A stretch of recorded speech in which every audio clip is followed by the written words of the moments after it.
Voici le château de Robert Peugeot.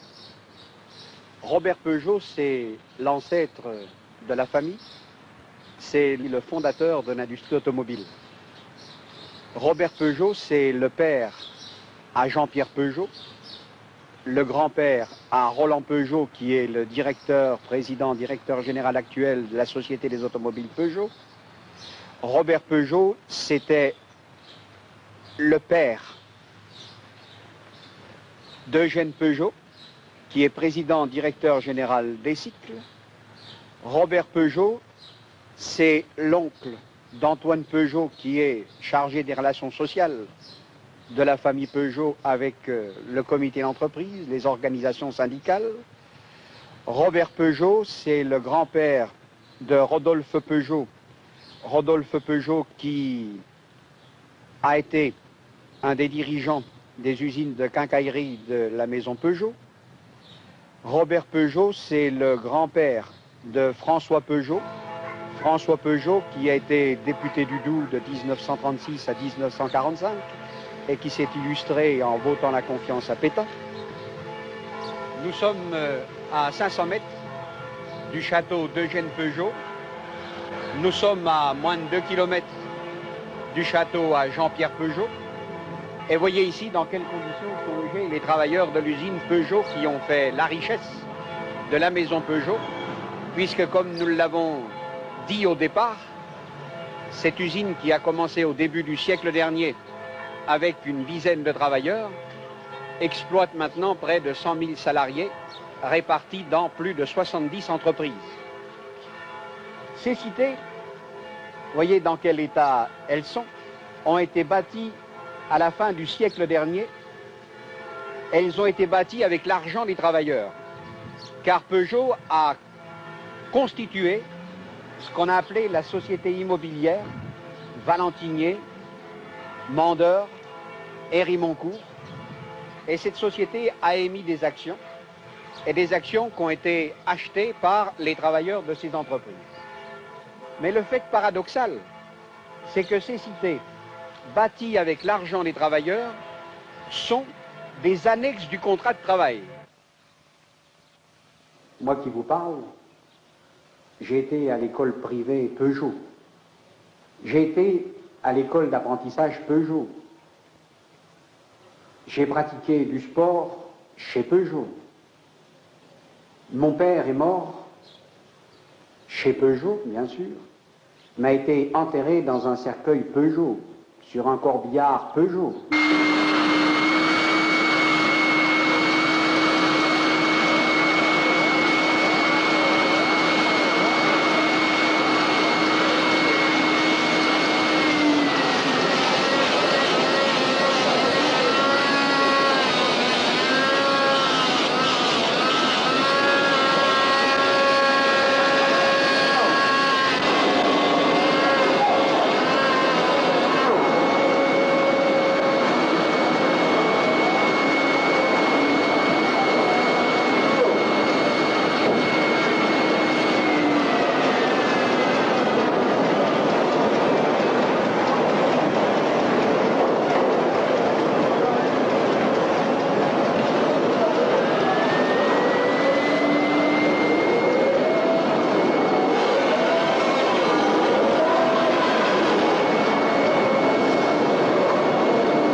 concert à 1h05.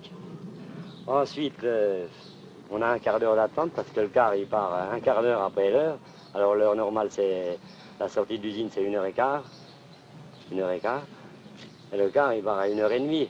Alors ça nous fait arriver ici à 2h20, 2h30 quand tout va bien. Et vous avez fait vos 12 heures. Ça fait que pour moi, ça j'ai fait le tour du cadran. Je pars le matin, je reviens. C'est bien souvent, je ne vois même pas les gosses à la maison, du fait que quand je pars le matin, ils sont au lit. Je rentre le soir, bon, ils sont partis à l'école. Et puis, si bien que le soir, bien souvent, je n'ai pas le courage d'attendre qu'ils rentrent de l'école. Moi, je monte au lit avant, ça dépend. Et puis d'ailleurs, je monte au lit avant parce que une fois qu'ils arrivent les 5 à la maison, je ne peux pas les empêcher de s'amuser. Ils font du bruit, alors je monte à aller me coucher parce qu'après, je ne peux plus m'endormir.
Moi, je dis le problème pour moi, c'est que j'ai foutu le code chez mes parents pour me sortir d'un truc. Et puis ce truc, j'y retombe jusqu'au cou, quoi. Parce qu'avec mes parents, je pouvais pas discuter. Je pouvais rien dire, je pouvais rien faire. Puis quand j'essayais de trouver un peu de soutien, bon, j'ai été gauchiste comme tout le monde. On a essayé de monter une troupe de théâtre et de mime, etc. On n'y connaissait rien, on s'est cassé la gueule. Alors si je disais à mon père, tiens, aujourd'hui ça n'a pas marché, il me disait, ben laisse tomber, puis arrête tes conneries. Puis avec Christian, c'est un peu pareil. Si j'ai dit qu'aujourd'hui, une séance photo, ça n'a pas marché, il me dit, t'as qu'à arrêter de faire ça, ça sert à rien. Et puis ce qu'il veut, même, il n'arrive pas à le définir, ce qu'il veut.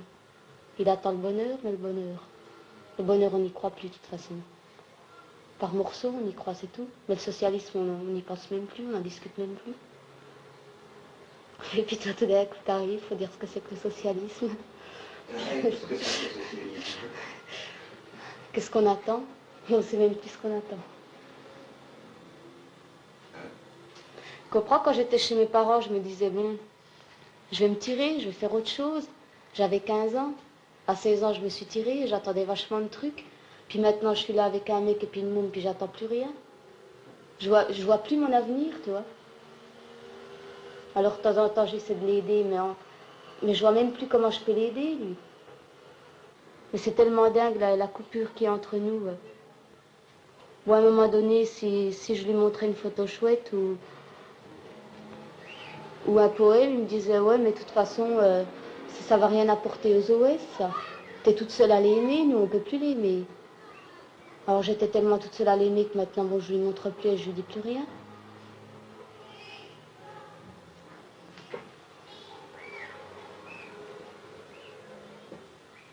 Puis c'est vrai qu'à un moment donné, je me posais la question, bon, à quoi ça sert, quoi? Qu'est-ce que je fais rien du tout. Comment échapper à Peugeot? Comment échapper à ce pouvoir d'autant plus insaisissable qu'il est partout? Depuis le début du siècle, Peugeot organise la région autour de l'usine en cherchant à éviter de façon délibérée la formation d'une dangereuse concentration prolétarienne. Il n'y a pas de ville, il n'y a qu'un semis de petites cités dortoirs mal desservies, excepté quand il est l'heure de se rendre à l'usine. Ici, Peugeot contrôle la chaîne des grands magasins Ravi, autrefois ravitaillement Peugeot. Ici, Peugeot contrôle les foyers de jeunes travailleurs, où jusqu'à la grève des résidents de 1970, les femmes n'avaient pas le droit d'entrer. Ici, Peugeot contrôle les foyers de travailleurs immigrés, ces ghettos modernes. Ici, Peugeot contrôle la totalité du marché du travail. Pas de centre, pas de liaison entre les quartiers, tout a été fait pour isoler, pour diviser. Les études de rentabilité ont indiqué qu'il y avait place pour un hypermarché, où le grand capital peut imposer avec efficacité ses normes de consommation. Non loin de l'usine, dans cet endroit qui pourrait être un lieu de rencontre, de détente, c'est la fatigue, la tension, l'incertitude qu'on peut lire sur les visages. En promotion, les enfants de fin d'année, entremets calendrier, crème pâtissière, à 9,95 €, 13,50 € et 18,50 €.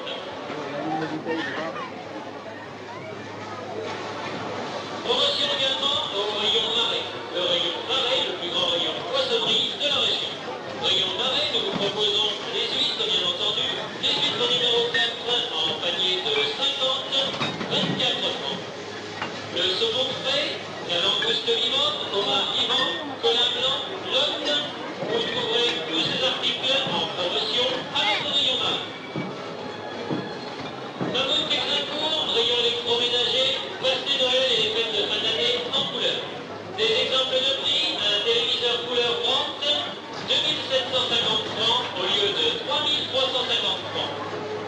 Téléviseur Philips, le choix des 4 gammes Philips, 4695 francs au lieu de 5500 francs, 4550 francs au lieu de 3950 francs, et en cadeau, pour ces fêtes de fin d'année, la table de télévision gratuite. Bravo Texacourt, à votre service, bravo Texacourt et bravo.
chaîne, oui, enfin ce coup-là, ils m'ont supprimé les accoudoirs quand même, ça fait 1 an. Autrement, les accoudoirs, mais j'ai forcé pendant 8 ans de temps. Je commençais par les connaître. Une fois, j'ai voulu respecter. Mon poste était assez difficile. Alors, pour me faire plaisir, au lieu de les mettre à droite, ils m'ont fait mettre pour les mettre à gauche. Et si un gars, par exemple, fait une suggestion pour, par exemple, supprimer une machine, par exemple, il a 2 écrous à mettre, 2 écrous différents. Hein? Et puis que les machines, disaient que faut la traîner avec le tuyau. Hein? Alors, il arrive à faire une suggestion, par exemple, de mettre les 2 mêmes écrous avec une seule machine. Donc, le gars, on gagne du temps. On gagne du temps. On gagne du temps pas longtemps, on gagne du temps pendant les 15 jours de temps. Ouais. Et après, t'en mets ta 3e. Et puis le lendemain, vous avez un chronomètre, pouf, il vous fout un chronomètre, ou même sans ça, hein, des fois, parce que les temps, bien souvent, ils doivent être, je sais pas, je crois qu'ils ont été calculés à l'intérieur. Ils sont calculés, on dirait presque en ce moment que ça se passe, c'est un genre de... Il y a un temps théorique. Un genre de cinéma qui te font, les chronométreurs qui viennent, d'accord, ils te prennent le temps. Ils prennent le temps, tout ça, mais le temps, il est calculé d'avance déjà.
C'est pas simple d'écrire une chaîne.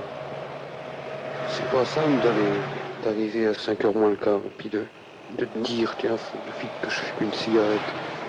Je mets mon tablier, je prends mes outils, je mets une dernière cigarette avant la sonnette. Et puis il y a 5h moins le quart et la sonnette. Et c'est triste, c'est triste. Tu ne penses plus au travail que tu fais. Tu y penses, la machine, c'est tout par réflexe. Tu sais qu'il faut mettre une agrafe à gauche, une agrafe à droite. Tu engueules ton agrafeuse quand elle va mal. Tu t'engueules toi-même, tu arrives à t'engueuler toi-même quand tu te blesses. Alors que c'est pas de ta faute, c'est de la faute des montages qui sont mal faits. Mais c'est comme ça. Le chef vient, il t'engueule parce que le boulot est mal fait. Tout le monde en a rien à foutre. J'en suis certain. Tout le monde s'en fout. Devant nous, il n'y a rien. Il n'y a rien. La promotion, non, faut pas y compter. Tout ce qui est dur, en fin de compte, c'est d'avoir un métier dans les mains. Moi, je suis ajusteur. J'ai fait 3 ans d'ajustage. Pendant 3 ans, j'ai été promu à l'école, dans mon CET. Et puis, qu'est-ce que j'en ai fait? Au bout de 5 ans, je ne peux plus me servir de mes mains. J'ai mal aux mains. J'ai un doigt, le gros, j'ai du mal à le bouger. J'ai du mal à toucher Dominique le soir. Ça me fait mal aux mains. La gamine, quand je la change, je ne peux pas lui dégrafer ses boutons. Tu sais, t'as envie de pleurer dans ces coups de temps-là. Ils ont bouffé les mains. J'ai envie de faire un tas de choses, et puis je me vois maintenant avec un marteau, je sais taper de mon cerveau. C'est tout ça, tu comprends? T'as du mal à écrire, j'ai du mal à écrire. J'ai de plus en plus de mal à m'exprimer. Ça aussi, c'est la chaîne pour nous. C'est dur de... Quand t'as pas parlé pendant 9 heures, t'as tellement de choses à dire que t'arrives plus à les dire, que les mots, ils arrivent tous ensemble dans la bouche. Et puis, tu bégayes, tu t'énerves. Tout t'énerve, tout. Et ceux qui t'énervent encore plus, c'est ceux qui parlent de la chaîne. Puis qui ne comprendront jamais que tout ce qu'on peut en dire, que toutes les améliorations qu'on peut lui apporter, c'est une chose, mais que le travail y reste. C'est dur, la chaîne. Moi, maintenant, je ne peux plus y aller, j'ai la trouille d'y aller. C'est pas le manque de volonté, c'est la peur d'y aller. La peur qui me mutile encore davantage. La peur que je puisse plus parler un jour, que je devienne muet. Je lisais avant. J'ai lu un tas de livres. Maintenant, je n'ai plus envie de lire. Je n'ai plus envie. Le besoin ne se fait plus sentir de lire. Non pas que je connaisse tout, au contraire, mais j'ai plus envie, j'en ai plus le besoin. Je me dis pourquoi faire? Je me le dis même plus. Je me dis même plus pourquoi faire, j'en suis arrivé à cet état-là. Quand tu vois des mecs de 40 ans sur la chaîne, ça lui en fait 18 ans de chaîne, 18 ans. Il ne veut pas changer de poste. Il sait que si on change de poste, on ne lui en proposera pas un autre et un mieux. On lui proposera que le balai. C'est son seul truc, le balai. Et pourtant, c'est un gars qui fait des chouettes trucs.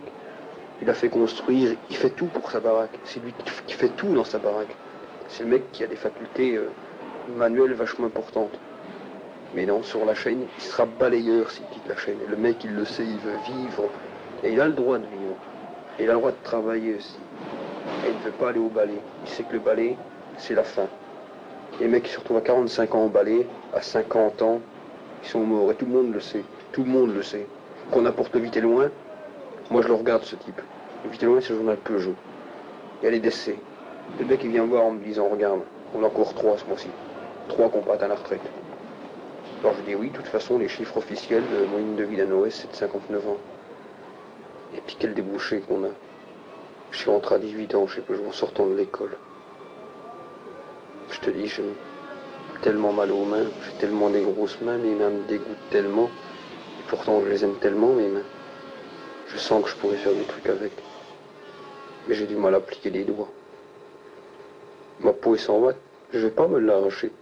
C'est Peugeot qui me l'arrachera. Je lutterai pour éviter que Peugeot me l'arrache. C'est pour ça que je vais pas m'arracher ma peau. Je veux pas qu'on les touche mes mains. C'est tout ce qu'on a. Peugeot essaye de nous les bouffer, de nous les user. Et là on lutte pour les avoir.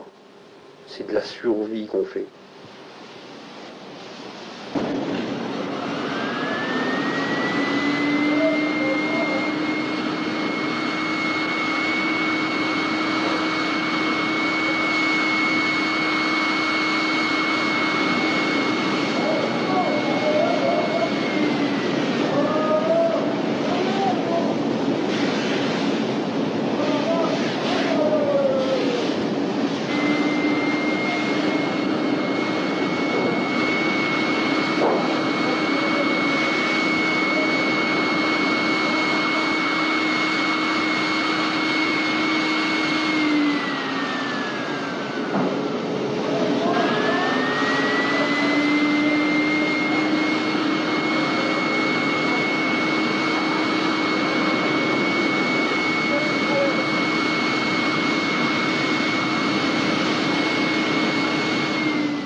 Je suis militante à la CGT, au Parti communiste également, ce qui pose beaucoup de problèmes dans la boîte, surtout chez Peugeot, où il y a beaucoup de pression envers les militants, qu'ils soient du parti ou de la CGT. Et je travaille à la chaîne, bien sûr, au carrousel de planches de bord 504, en finition, carrosserie. On dit UCS, ça fait mieux. Et c'est soi-disant des postes de femmes enceintes. Alors ces postes sont soi-disant faciles. C'est mieux que les grandes chaînes, les chaînes voitures, où les gens sont pliés dedans. Mais nous, on court toute la journée. On n'a même pas le temps d'aller au WC sans demander la permission au chef ou au contremaître. Sinon, c'est la grosse engueulade. Même le remplaçant qui remplace sans demander la permission à la maîtrise, il se fait engueuler par le chef ou le contremaître une fois qu'il a remplacé la femme qui a eu besoin de se changer, parce qu'il y a des périodes difficiles pour les femmes, ou d'aller au WC, normalement. À mon poste, je règle les couvercles de vide-poche 504 et c'est soi-disant un bon poste, des bonnes gammes avec un bon temps. Alors bien sûr, ces couvercles, on les règle bien sûr comme on peut, vu la cadence des chaînes, parce qu'on travaille à la vitesse. C'est la production qui compte d'abord. Et puis, ma foi, les gars qui montent les planches, bien sûr, ils sont embêtés aussi, ils ont un temps, une gamme à respecter, parce qu'autrement, ils descendraient la chaîne, ils couleraient, ça n'irait plus. Ils se feraient aussi, eux, enguirlandés par leurs supérieurs, par tous les... Je ne sais pas comment dire, par tous ceux qui commandent là-dedans. Alors, bien sûr, quand ça s'ouvre, quand le couvercle s'ouvre, c'est des grands coups de genoux, des grands coups de pied. Alors nous, on nous demande de l'alignement. Bien sûr, on le fait l'alignement comme on peut, puis comme on a le temps. Alors, bien sûr, une fois que les gars ont foutu un coup de pied dedans, l'alignement, on ne peut plus le faire. C'est plus possible. Les couvercles, ils arrivent en fin de chaîne voiture, ils sont complètement démantibulés. Alors, c'est une pression terrible sur la maîtrise, sur notre maîtrise, particulièrement. Alors, les couvercles sont mal réglés. C'est d'ailleurs le chef d'équipe, d'abord, qui se fait engueuler. Après, c'est nous, parce qu'on a mal travaillé. Puis aussi avant, c'est le contrôleur, le régleur, qui a mal travaillé. Moi, la première fois que je suis arrivé chez Peugeot, avant l'armée, bon, mais ils m'ont mis en chaîne châssis.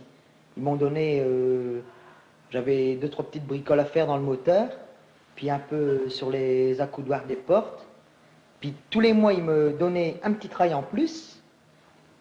Alors, bon, ben, je m'adaptais à la chaîne, j'arrivais à faire ce petit boulot en plus.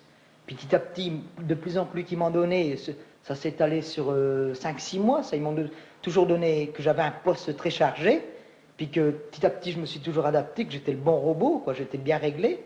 Et puis, à un moment donné, ils m'ont donné un autre travail, ils ont distribué mon travail aux autres. J'ai toujours conservé une partie du travail que je faisais initialement. Et puis, bon, bah, ils ont fait sauter un poste sur la chaîne, quoi. Bah, chez Peugeot, il y a la tournée A, la tournée B, comme je suppose en plusieurs boîtes. Il y a même les équipes de nuit, ce qui est encore pire. Alors, bien sûr, pour garder les enfants, tiens, pour garder les enfants, il y a des ménages, ils font contre-équipe. Un de la tournée A, l'autre de la tournée B. Alors, ils se rencontrent dans les escaliers, quoi. Je t'ai fait chauffer les nouilles, puis le beefsteak, arrête le beefsteak, il va être cuit, et puis c'est tout, voilà. Et c'est tout ce qu'ils ont dans une semaine qui, je sais pas, qui devrait se voir, je sais pas, normalement, en travaillant, je sais pas, moi je sais bien que... J'arrive plus maintenant. Ces gens-là, j'en ai vers moi qui travaillent... Ils ne s'aiment plus, ils ne s'aiment plus l'un et l'autre, mari et femme. Ils se tolèrent, ils se supportent. Et puis pour le gosse, pour la maison, pour la pelouse, pour le reste, ils restent ensemble. Voilà.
réunissant les PDG, leurs épouses et les représentants de l'État, la présentation d'un nouveau modèle Peugeot est un événement national pour les patrons.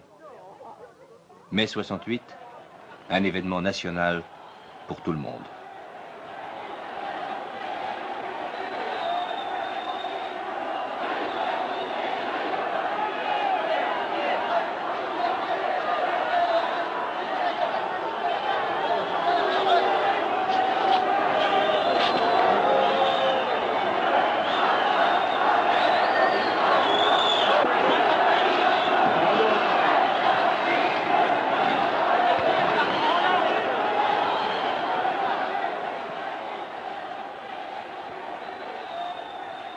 C'est à Sochaux, le 11 juin 1968, que les affrontements ont été les plus violents. 150 blessés, plusieurs amputations, 2 morts. Henri Blanchet, 49 ans, et Pierre Bello, 24 ans, tués par balle.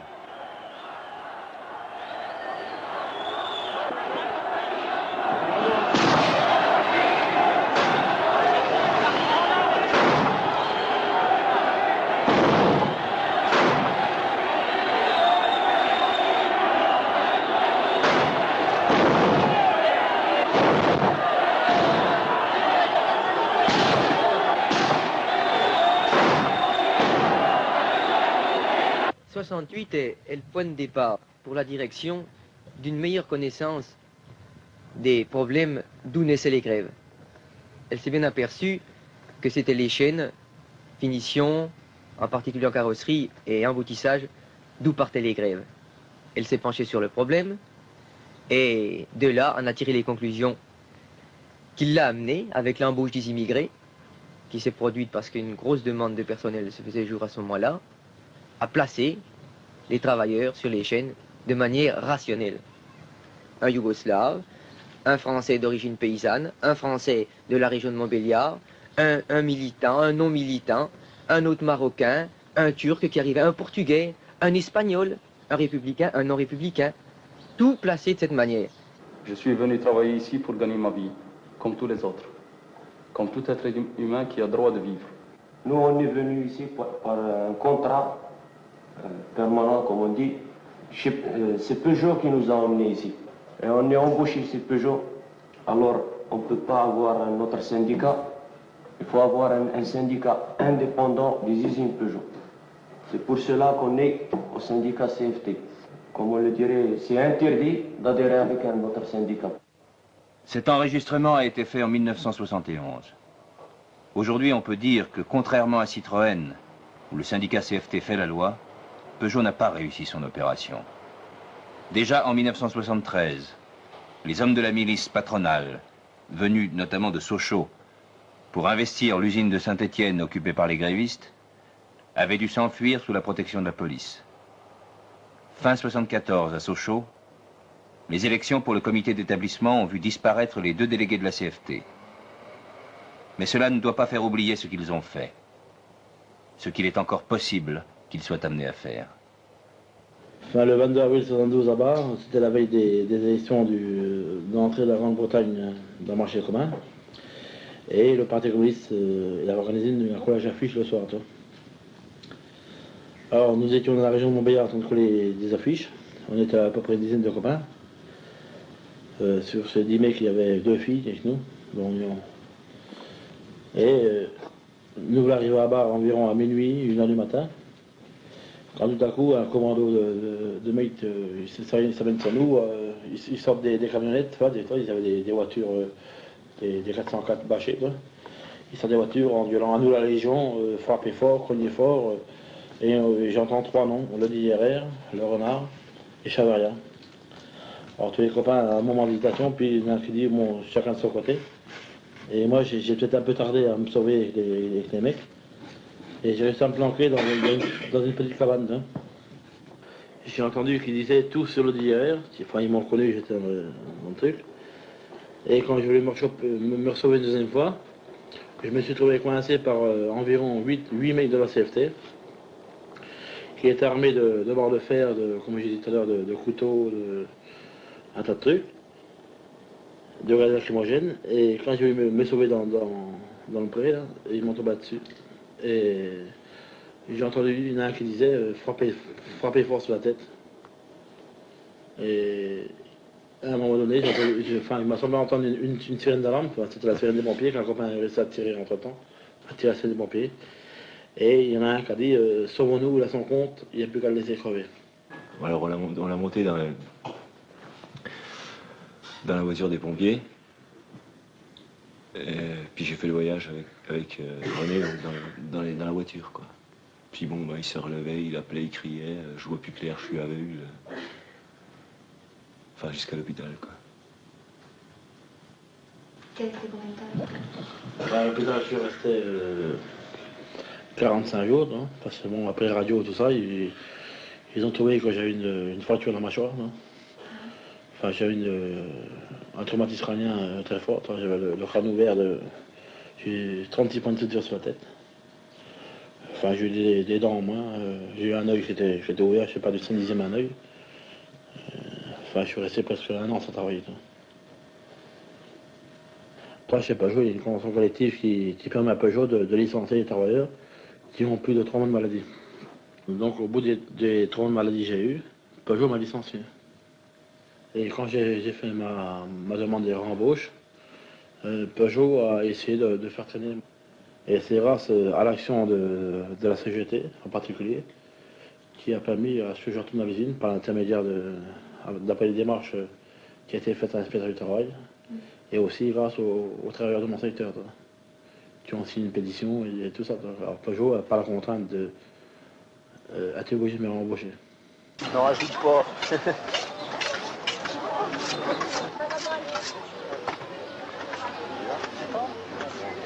Si on fout les mains là-dedans, malade, c'est tout, tu sais. Puis alors les mecs, ils aiment, hein. C'est bon. C'est quoi?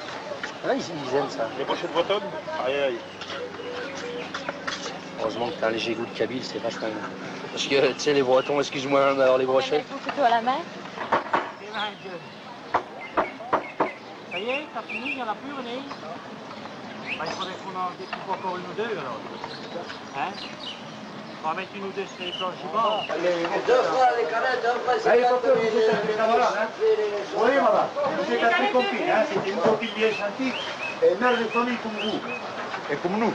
Ah, mais tu es là, hein?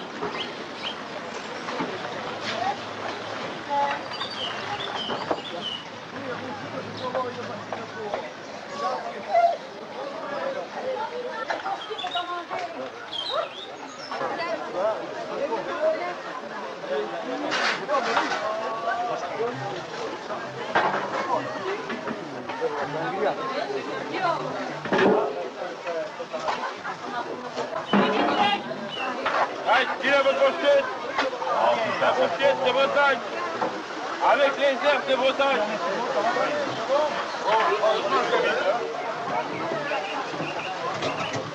Voilà, les brochettes, elles sont là. Les brochettes de Bretagne, c'est vrai.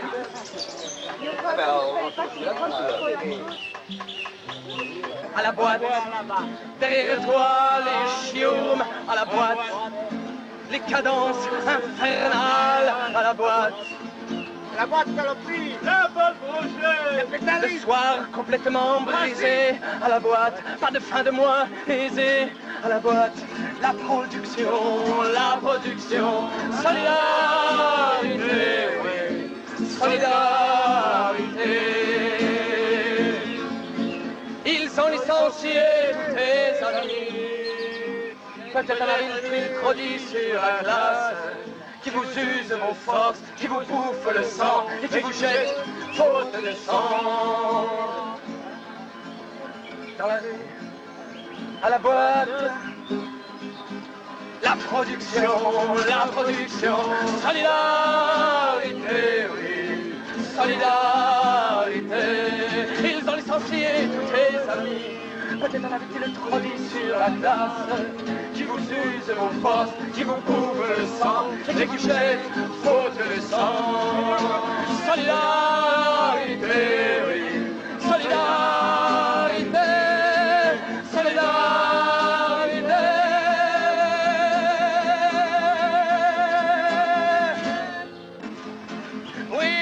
Ferons un monde, non, nous ne rêvons pas.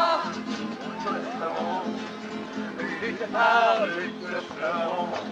Pièce par pièce, nous le ferons. Morceau par morceau, nous le ferons. Non, nous ne rêvons